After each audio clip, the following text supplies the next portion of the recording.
દુનિયાની માલિપા મેં મેલડીએ જેનું બાવડું પકડ્યું અને જો કમોચે મરવા દઉં તો મને મેલડીને કોણ ઓળખેવા?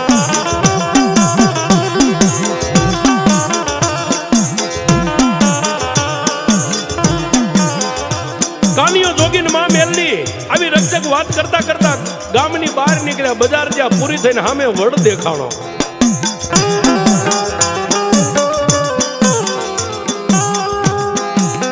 આવડા વડની હેઠે ડોસલીઓ વાદળી સોમલી વાદળી બે ઉભેલા કાનિયા જોગીની વાટ જોઈને ઉભેલા. હોવા